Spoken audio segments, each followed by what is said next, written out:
Noong mga nakaraang linggo, inanunsyo ng Velvet Box Incorporation sa pangunguna ng kanilang CEO na may bagong proyekto silang ilulunsad. Sa pagkakataong ito, ang napiling modelo at ambassador ay si Joy, isa sa matagal ng beneficiary at scholar ng Team Kalingap. Si Kalino Bravo, dating animator na umuwi sa Bicol upang tumulong sa kanyang ama sa pagpapabahay para sa mga mahihirap, ay nagbahagi na mayroon na silang mahigit 250 pabahay at maraming scholars. Kasama rito si Joy, na bukod sa kanyang pag-aaral, ay naging bahagi rin ng Velvet Box bilang ambassadors. Sa isang pagpupulong kasama ang Team Kalingap at Velvet Box Management, ipinaabot ng CEO at iba pang partners ang kanilang pasasalamat at pagpapahalaga kay Joy dahil sa kanyang sipag, dedikasyon at pagiging professional.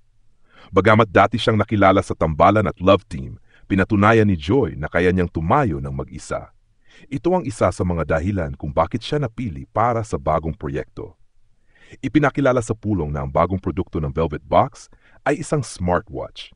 Target nitong makipagsabayan sa mga kilalang brand at nakatakdang ilunsad sa darating na Setyembre 28 sa Jax Adrabay Resort. Bilang pangunahing modelo ng Velvet Box Watch, si Joy ay isasalang sa isang photoshoot at video shoot na may temang sporty at fresh look. Pinag-usapan din ng creative team ang mga plano para sa storyboard, setting, indoor at outdoor, at overall presentation ng produkto. Sa panayam, nagbigay ng reaksyon si Joy. Ayon sa kanya, hindi niya inaasahan ang pagkakapili sa kanya, ngunit nagpapasalamat siya sa tiwala ng Velvet Box. Inilarawan niya ang kanyang pagiging ambassadors bilang higit pa sa simpleng vlogging, kundi isang professional na trabaho na nangangailangan ng commitment. Bukod dito, tinanong siya tungkol sa kanyang personal na buhay. Ibinahagi ni Joy na abala siya sa kanyang pag-aaral bilang nursing student at wala pang love life dahil mas pinaprioridad niya ang kanyang future. Sinabi rin niyang mas magaan ang pagiging solo kaysa nung may love team dahil mas nabawasan ang pressure at mga bashers. Nagbigay din siya ng payong pang-ate sa mga bagong beneficiaries ng Team Kalingap tulad ni na Krista.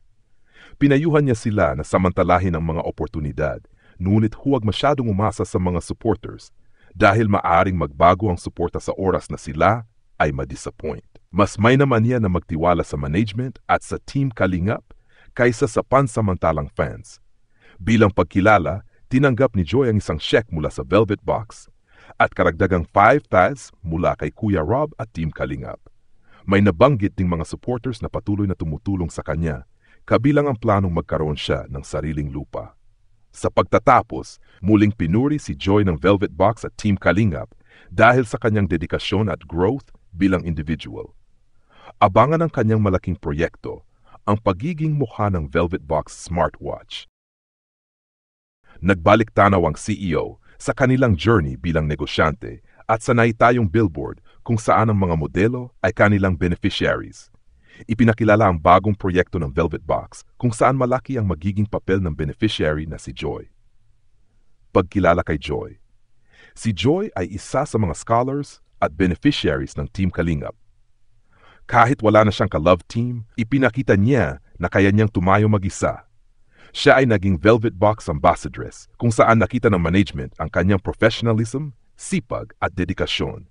Dahil dito, siya ang napiling modelo para sa bagong proyekto. Ang bagong proyekto, inanunsyo ang kauna-unahang produkto ng Velvet Box sa smartwatch, ang Velvet Box Watch. Ilulunsad ito sa Setyembre 28, 3 p.m. sa Jax Adrabay Resort. Inaasahang makikipagsabayan ito sa mga established na smartwatch brands. Si Joy ang napiling model dahil fit siya sa sporty features ng produkto, mahilig mag-volleyball, energetic at healthy lifestyle. Meeting at preparasyon. Agenda ng meeting. 1. Photoshoot para sa Velvet Box Watch. 2. Launching events sa Setyembre. Mga napag-usapan, looks and makeup, fresh look, light makeup, sporty theme. Outfit, sports attire, black, pink, or white. Photoshoot setup, combination ng studio at outdoor shots, jogging scenes, coffee shop, library vibes. Video concept, umiikot na shot ng watch na may lumalabas na specifications bago ipakita si Joy in action. Storyboard and schedule, buong araw ang nakalaan para sa shoot. Pahayag ng management, pinuri si Joy ng Velvet Box team dahil sa kanyang professionalism, commitment, at pagiging reliable kahit busy sa pag-aaral. Ipinaliwanag na bawat ambassadress ay may nakalaang produkto na babagay sa kanilang imahe, kaya walang dapat magtampo ang ibang ambassadors. Mga sagot ni Joy, ipinahayag niya ang pasasalamat sa tiwala at oportunidad na maging modelo ng smartwatch. Nakikita niya ang pagiging ambassadress bilang isang profesional na trabaho, hindi lang simpleng vlog. Noong mga nakaraang linggo, inanunsyo ng Velvet Boxing Corporation sa pangunguna ng kanilang CEO na may bagong proyekto silang ilulunsad. Sa pagkakataong ito, ang napiling modelo at ambassador ay si Joy, isa sa matagal ng beneficiary at scholar ng Team Kalingap. Si Kalino Bravo, dating animator na umuwi sa Bicol upang tumulong sa kanyang ama sa pagpapabahay para sa mga mahihirap, ay nagbahagi na mayroon na silang mahigit 250 pabahay at maraming scholars. Kasama rito si Joy, na bukod sa kanyang pag-aaral, ay naging bahagi rin ng Velvet Box bilang ambassadors. Sa isang pagpupulong kasama ang Team Kalingap at Velvet Box Management, ipinaabot ng CEO at iba pang partners ang kanilang pasasalamat at pagpapahalaga kay Joy dahil sa kanyang sipag, dedikasyon at pagiging professional. Bagamat dati siyang nakilala sa tambalan at love team, pinatunayan ni Joy na kaya niyang tumayo ng mag-isa. Ito ang isa sa mga dahilan kung bakit siya napili para sa bagong proyekto. Ipinakilala sa pulong na ang bagong produkto ng Velvet Box ay isang smartwatch. Target nitong makipagsabayan sa mga kilalang brand at nakatakdang ilunsad sa darating na Setyembre 28 sa Jax Adrabay Resort. Bilang pangunahing modelo ng Velvet Box Watch, si Joy ay isasalang sa isang photoshoot at video shoot na may temang sporty at fresh look. Pinag-usapan din ng creative team ang mga plano para sa storyboard, setting, indoor at outdoor, at overall presentation ng produkto. Sa panayam, nagbigay ng reaksyon si Joy. Ayon sa kanya, hindi niya inaasahan ang pagkakapili sa kanya, ngunit nagpapasalamat siya sa tiwala ng Velvet Box. Inilarawan niya ang kanyang pagiging ambassadors bilang higit pa sa simpleng vlogging, kundi isang professional na trabaho na nangangailangan ng commitment. Bukod dito, tinanong siya tungkol sa kanyang personal na buhay.